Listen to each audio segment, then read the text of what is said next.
ሰላም እንዴት ናችሁ?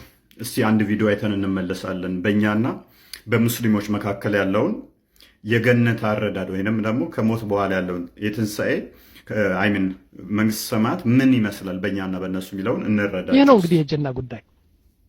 አበደን 100 ሴቶች በአንድ ሰዓት ጅማዕ ታደርጋለህ። እነዚህ 100 ደግሞ ሁሉ ቢክር ናቸው፣ ድንግል ናቸው። ለ100 ሴቶች ሁሉ ድንግላቸው ወስደህ እንደገና within 5 minutes ድንግላቸው ይመለሳል፣ ድንግል ይሆን እንደገና። طيب እኔ አልደክምም እንዴ? አራት ደክምም እንደገና ጎበዝ ነው የምትሆነው። ሚስትህስ ይህች የአዱንያ ሚስትህ ደስ ይላታል እንጂ 100 ሴቶች አሉ ይቆጫታል። እንዲያውም ለምን 200 አይሆንም ትላለች። ይህ ሁሉ እያለ ከዚህ በላይ ምንድነው የምጠብቀው ይላሉ። አሁን አላህ Subhanahu Ta'ala አዚደኩም ያበዛል፣ ልጨምርላችሁ ይላል። የእናንተ የሙስሊሞች ጀነት ሴክስ የበዛበት ጀነት ነው። መብላት፣ መጠጣት፣ ግንኙነት መፈጸም ነው። ምንም አይነት መንፈሳዊ ህይወት የለውም። ለዚህ ነው ወይ የምትታገሉት ስለሚሉ ምንም ቢወዱት ምን ቢመኙት በጣም ውድ ናት የአላህ ጀነት። ምንም ቢወዱት ምን ቢመኙት በጣም ውድ ነው የአላህ ጀነት።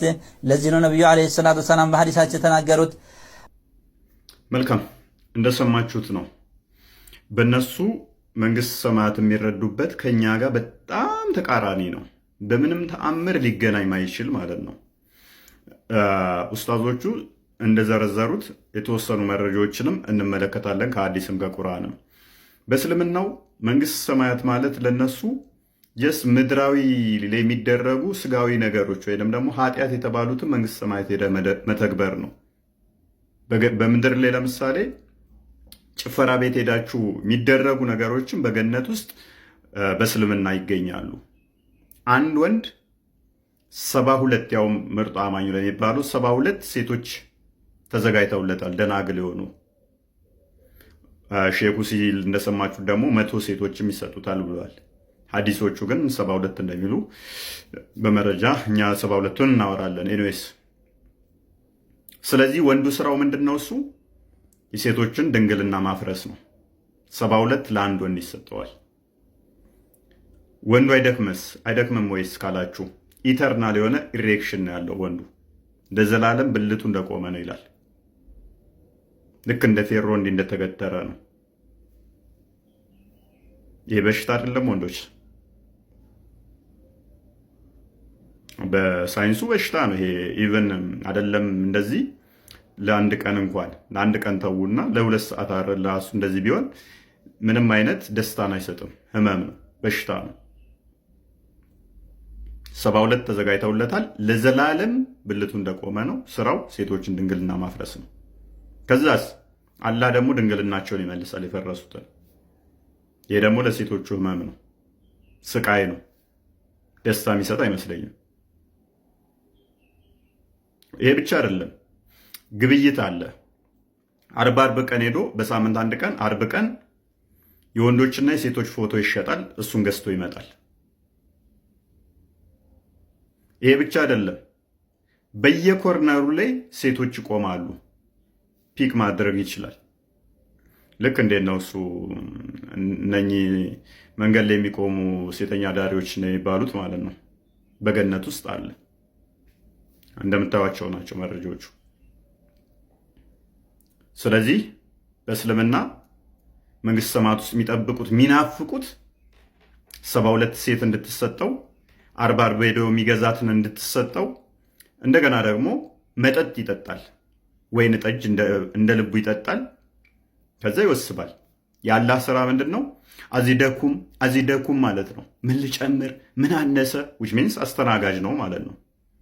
አላህን ዞር ብለው አያዩትም ማለት ነው። ምክንያቱም ፊቱ ነው የሚሉት።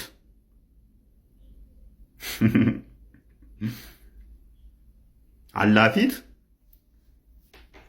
72 ሴት፣ አንድ ወንድ። በተጨማሪ ደግሞ በየኮርነር ላይ የሚቆሙ አሉ። እነሱንም እንትን ላይ ይገናኛል። በተጨማሪ ደግሞ ከሲኦል ከገቡትም ይመጡ አሉ። ሴቶች ለወሲብ ተብለው ይመጣሉ ከሲኦል ከገቡትም። መውለድ ከፈለገም ደግሞ መውለድ ይችላል ወዲያውኑ። አሁን ጥያቄው ግብረ ሰዶማውያንስ ይከለከላሉ? የሚከለከሉ አይመስለኝም። ለምን ካላችሁ ወንዱ አርግዞ እንደሚወልድም የሚናገር አለ። ይሄ ብቻ ሳይሆን ግን በምድር ላይ ኃጢአት የተባሉት በዛ ላይ ጽድቅ ከሆኑ በምድር ላይ ወይን መጠጣትን ነውር ነው ካለ በሰማይ ደግሞ በአላህ ፊት ወይን ጠጅ ትጠጣለህ ከተባልክ በምድር ላይ ግብረ ሰዶም ከተከለከሉ እዛ ደግሞ ይፈቀዳል ማለት ነው። በምድር ላይ ከ4 በላይ አታግቡ ከተባለ እዛ ደግሞ 72 አግቡ ከተባለ ተጨማሪ በየኮርነሩ ሄደህ ግዛ ከተባለ እዛ ሊከለከሉ አይችሉም። ስለዚህ ከዚህ አንጻር ስታዩት የእስልምናው ገነት እንዲሁ አይምሯችሁ ስትስሉት እንዲሁ ስጋዊ ጥማትን ለማርኪያ አንድ ሰው የፈለሰፈው እንደሆነ ኦቢየስ ነው። ምንም መንፈሳዊነት የሌለው ማለት ነው። ምንም መንፈሳዊነት ቃና የሌለው ሽታው እንኳን የሌለ ማለት ነው። አምላኬ ፊት ሄጄ ወሲብ አደርጋለሁ 72 ሴቶችን፣ አምላኬ ደግሞ ድንግልናቸውን ይመልሳል እኔ ድንግልናቸውን ሳፈርስ። ከዛ ይመጣና ምን ልጨምር ይለኛል። ይሄ እውነት መንፈሳዊነት አለው ብላችሁ ታምናላችሁ ወይንስ? መልሱን ለእናንተ ይቆይ። በክርስትናውስ? በክርስትናው ቀጥታ የትንሣኤ በዲ እንደ እስልምናው አይደለም። የሚጠማ የሚራ የሚበላ አይደለም። ስጋዊ ፍላጎቶች የሚያቃጥሉት አይደለም። ይህንንም ሐዋርያው ቅዱስ ጳውሎስ በአንደኛ ቆሮንቶስ ምዕራፍ 15 ቁጥር 35 አካባቢ ጀምሮ በደንብ ስለ ትንሣኤ አካላት ዘርዝሮ ያስረዳል ማለት ነው። በሚበሰብስ ይዘራል፣ በማይበረሰብስ ይነሳል። እንዲህ እያለ ይህ ስጋዊ በሚደክም ከዛ በማይደክም እንደሚነሳ በቃ ድካም የለም። ከዛ በኋላ መራብ የለም፣ መጠማት የለም። እነኝህን ጠንቅቀን ልናውቅ ይገባል። በክርስትናው እንደዛ ነው። ስለ ስጋዊ ፍላጎት ስለ ወሲብስ ቀጥታ ኢየሱስ ክርስቶስ ያስተማረው አለ። በማቴዎስ ወንጌል ምዕራፍ 22 ከቁጥር 22 ጀምሮ ሰዱቃውያን መጥተው ጠይቀውት ነበረ። ከትንሣኤ በኋላ እከሊትን ማን ያገባል የሚል ጥያቄ ጠይቀውት ነበረ። እናንተ መጽሐፍትን አታውቁምና ትስታላችሁ አለ። ከትንሣኤ በኋላ ምንድን ነው እሱ የሚሆነው? እንደ መላእክት እንሆናለን እንጂ ማግባት መጋባት ብሎ ነገር የለም። መራብ መጠማትስ እንደ ሙስሊሞች እውነት ወይን ጠጅ ይጠጣል? እንራባለን፣ እንበላለን፣ እንጠጣለን ነው። ይሄንንም ዮሐንስ ራእይ ምዕራፍ 7 ከቁጥር 15 እስከ 16 በደንብ ይገልጸዋል። መራብ የለም፣ መጠማት የለም፣ ፀሐይ የለም፣ ብርድ የለም እያለ ማለት ነው። ዘላለማዊ እንደዛ ነው የምንሆነው። ምንም እንትን የምንለው የለም። የግድ ከበላ ከጠጣ እኮ አላህ ፊት ልትጸዳዳ ነው ማለት ነው። ካስገባ የሆነ ነገር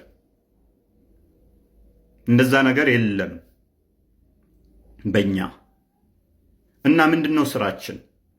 ጌታችንን ማክበር፣ ማመስገን፣ መባረክ ነው። በእስልምናው ማመስገን መባረክ አለ።